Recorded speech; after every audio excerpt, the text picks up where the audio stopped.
I want to thank our guest speaker for this week for joining us. This is Caroline Vazquez. She is the marketing manager at Freedom Crossing. So, Caroline, tell me what your role is as a marketing manager. Well, thanks for having me, first off, Art. My role encompasses a ton of different avenues within marketing, but solely it's a lot of social media management as well as traditional marketing techniques within promoting tenants through our newsletters to basically getting the word out as far as what precautions we're now taking with COVID-19. Okay. And what are, I know you also do events. Like, what is your role when it comes to the events over there? I just realized I forgot that. Important. But also because we don't have any events going on for the foreseeable future. So Right. I'm also in charge of all the events here at Freedom Crossing, which entails family-oriented events such as our family playdates, as well as our larger concerts within the Let Freedom Sing concert series, which were supposed to happen in June, July, and August of this year. Okay. Now, I know you've been in this role for just a short amount of time. So what was your previous experience in social media management and marketing? So before this, I actually freelanced for about a year, and I managed almost, I want to say 5 accounts at a time. Those were either local businesses here in El Paso, such as a gift shop, as well as bars too, and restaurants. And within that, as far as managing social media, I was also creating content and copy with each post. So that was capturing photos, creating the verbiage, everything to tell the story for the client. Yeah. And I know you've also worked with Neon Desert. What was your role with that? Because it wasn't just Neon Desert, it was Splendid Sun Productions, right? Yes, that was my entryway into this, I guess, whole avenue within PR in El Paso. I interned in 2011 with Splendid Sun Productions under Artist Hospitality. And so that basically entailed taking care of the artists that we booked at the Lowbrow Palace, which is the venue right by UTEP. It's a 350 capacity room, as well as festivals that Splendid Sun Productions produced, which was the Neon Desert Music Festival, and a handful of festivals throughout Texas, including Astroworld with Travis Scott, Jambalaya in Dallas, Austin, and Houston, and Mala Luna in San Antonio. Wow. So I know you mentioned with social media, like you were creating the content, like both focusing on like the right pictures and video, but also thinking about the verbiage. What is the relationship? Like, how do you see the relationship between social media, content, and marketing kind of now in this day and age where social media is everything? I mean, you just said it. Social media, everything. I cannot stress that enough to the tenants here at Freedom Crossing, how something as simple as a story, which has statistically been proven that is, it has a 30% larger reach versus an actual hard post on Instagram. People are more likely to view a story versus scrolling down the feed and whatnot. Maybe that's changed now since we're in quarantine, but it's so integral to getting the message out, especially because everybody has a cell phone. Everybody has a Facebook. Your grandma has a Facebook, you know? And especially with such a diverse market here at Fort Bliss, we're dealing with folks from all over the world. We remain to be a central component to the well-being of Fort Bliss by being the only mall that's an open installation in the entire world. So everything that I post, I try to relay that, and especially nowadays within COVID-19, it's also very important to push specials that Denny's and Texas Roadhouse are doing with family packs, Right. and pushing that they're open, but for to go or delivery only. So I've been on social media for Freedom Crossing now more than ever, and I'm having to just make sure that I am helping push sales at the end of the day. Right.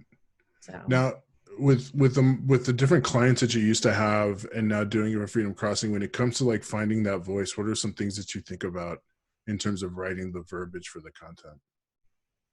I definitely like to do my research, and I like to see what other, um, in the past with clients, I would look at what other bars in El Paso, as well as within the region throughout Mm-hmm. Texas.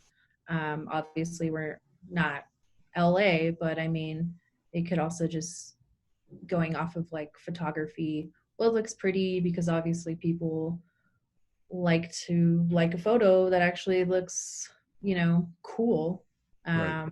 versus something that's unedited and is kind of out of focus. It's all these little things that you have to take into consideration because people are kind of sticklers for that when it comes to actually liking a post. Right. And I know a lot of the students that I've had in this program, a lot of them, their use of social media is only limited to like they might be on Facebook because they're trying to keep in touch with some of their friends and family that live in a different state or even a different country. And I even have some students that are just like against social media at all. And so when they hear that, once they get into the workforce, that might be a key part of what they're doing. What are some things that you think are key on social media management that like the average Instagram or Facebook user wouldn't even think about? I think I think right now, for instance, a great example would be, I know you mentioned that some of your students are primarily military. Fort Bliss actually has their own Facebook page that has gained over 3,000 followers within the past month. Yeah. Um, and what they're having to do now in order to get the word out, regarding like new regulations on COVID-19, is actually doing these virtual town hall meetings on Facebook. Mm-hmm. And it's about once a month, and people tune in. There's over like 1,000 people that are online, and the videos will stay up.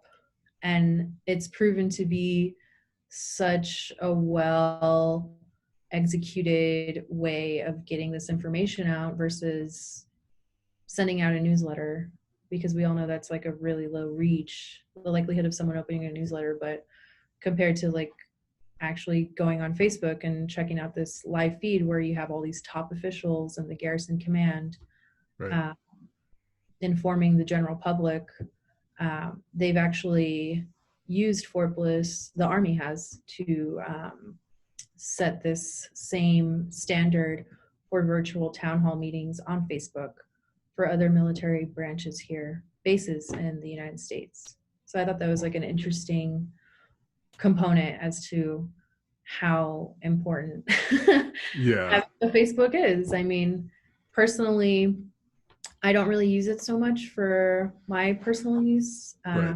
More of an Instagram kind of gal. Yeah. But I just think that was really an interesting notion. Yeah. I think I think there's a lot of students that understand at least to some extent like how important social media can be for a business if they choose to do that. But what would you say to someone that's like hesitant to like embrace social media as part of like as a business entity?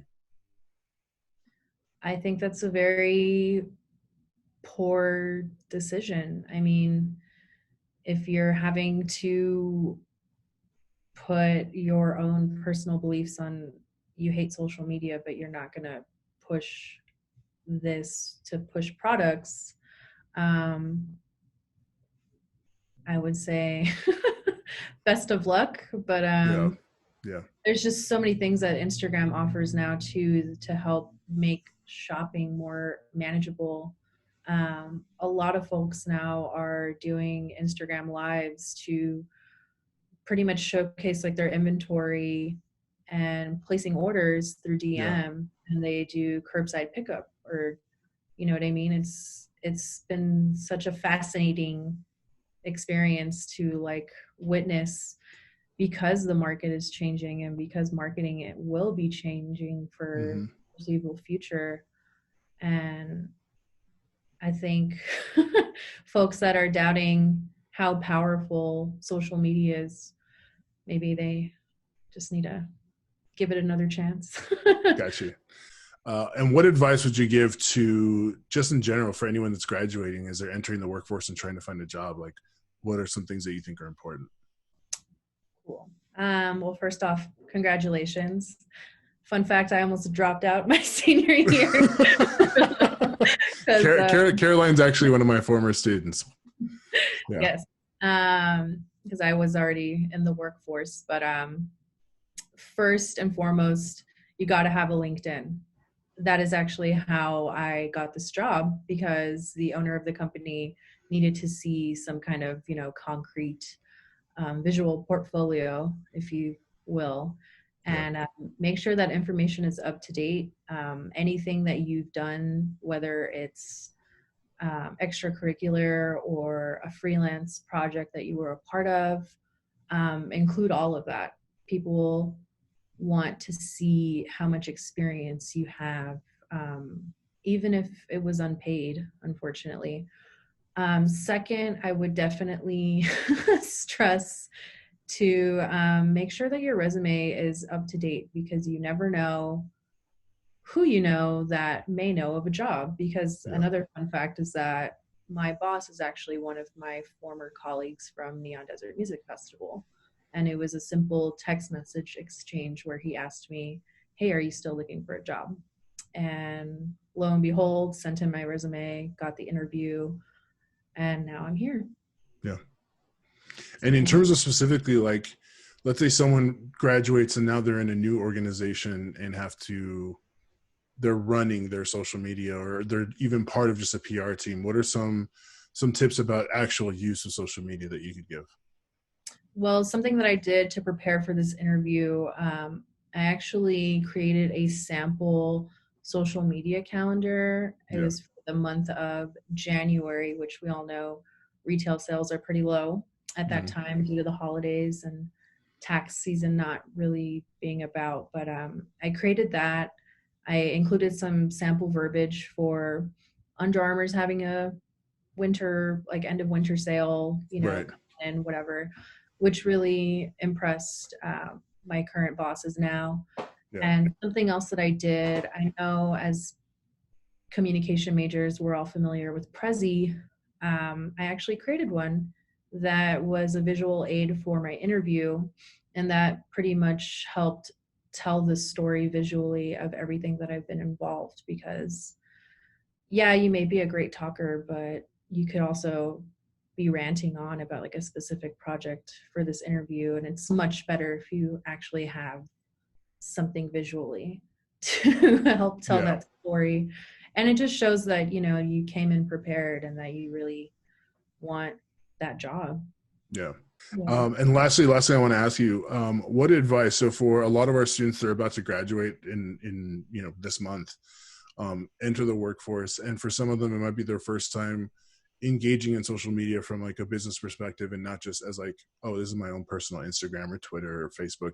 What tips do you have for someone that's about to maybe be in charge of or oversee the social media use for a business? Well, first off, I would ask your colleagues or your higher up or your boss, if your company or whatever organization you're a part of has a hashtag. Yeah. If they don't, you need to create one and use that for every post that you will ever make for however long you'll be there. Second, my bosses love all the information and they want to keep track of everything and anything.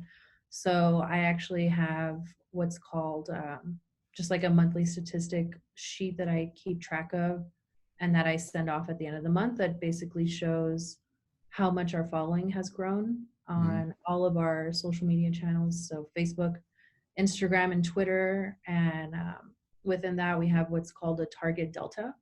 And that's pretty much what your goal is as social media manager. Yeah. What number are you guessing will you reach by Q3 or Q4?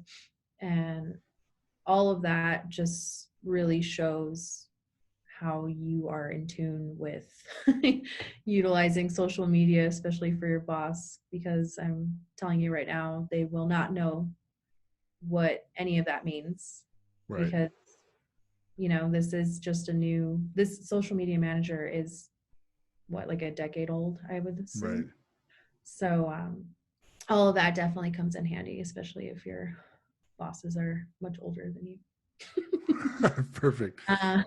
Yeah. Well, thank you so much for taking the time. I really appreciate it. Yeah, of course. And congrats to the class of 2020. Sorry you can't be there, but at least you got that paper. Yeah. Thanks, Caroline. You're welcome, Art. Bye.